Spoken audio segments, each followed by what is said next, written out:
नमस्कार, मी मृणाली पिळणकर. तुम्ही पाहत आहात LS मराठी. पाहूयात काही महत्त्वाच्या बातम्या.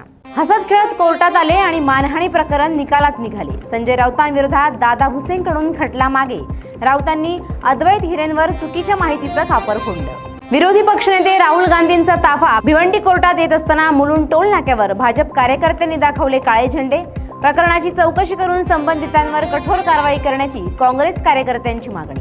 अमरावती महापालिकेचे मुख्य अधिकारी विशाल काळेंकडून सरकारी वाहनांचा वापर मुलीला शाळेत ने-आण करण्यासाठी. शहरातील मूलभूत कामांसाठी निधी अपुरा असल्याच्या तक्रारी असताना अधिकाऱ्यांकडून होणाऱ्या गैरवापरामुळे नागरिकांकडून संताप व्यक्त. वर्ध्याच्या सिंदीत ग्रामीण रुग्णालयासाठी 1000 आंदोलकांनी मुख्यमंत्र्यांना रक्ताने पत्र लिहून केली रुग्णालयाची मागणी. अनोख्या रक्तपत्र आंदोलनानंतर शासन जागा होणार का, याकडे जिल्ह्याचं लक्ष. नांदेड महापालिकेतील स्वीकृत सदस्यपद हिंदू व्यक्तीलाच द्यावं. नांदेड जिल्हा शहर काँग्रेस कमिटीच्या कार्याध्यक्षाची मागणी. पक्षातील काही मुस्लिम नेते आणि नगरसेवकांनी व्यक्त केली नाराजी. नागपुरात सेंट उर्सुला परीक्षा केंद्रावर 12वी बोर्डाचे फिजिक्स आणि केमिस्ट्रीचे पेपर लीक. 21 विद्यार्थ्यांच्या व्हॉट्सअप ग्रुपवर प्रश्नपत्रिका आणि उत्तरपत्रिका व्हायरल. एका खासगी कोचिंग क्लासच्या शिक्षकाने पैसे घेऊन पेपर फोडल्याचा संशय. हिंगोलीच्या सेनगाव पंचायत समिती येथे मनरेगा अंतर्गत शासकीय विहीर योजनेत मोठ्या अपहाराचा संशय.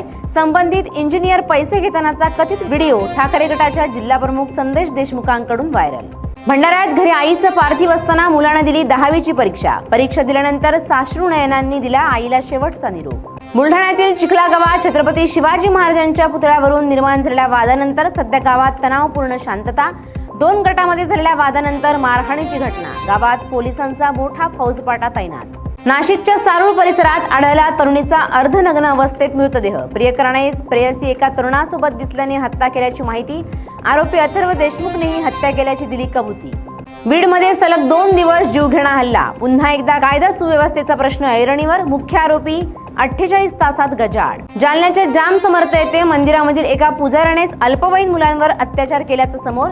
चॉकलेट आणि खेळण्याचं आमिष दाखवून पुजारी वारंवार लैंगिक शोषण करत असल्याचं समोर. छत्रपती संभाजीनगरमध्ये अनधिकृत बॅनर्स काढताना मुकुंदवाडीत महापालिका कर्मचाऱ्याचा शॉक लागून मृत्यू. हनुमान मंदिरावर असलेले अनधिकृत होर्डिंग काढत असताना 27 वर्षीय अमोल जाधवचा मृत्यू, तर रवी रिडलॉन जखमी. या होत्या आताच्या घडीच्या काही महत्त्वाच्या बातम्या. अशाच काही महत्त्वाच्या बातम्यांसाठी पाहत रहा LS मराठी.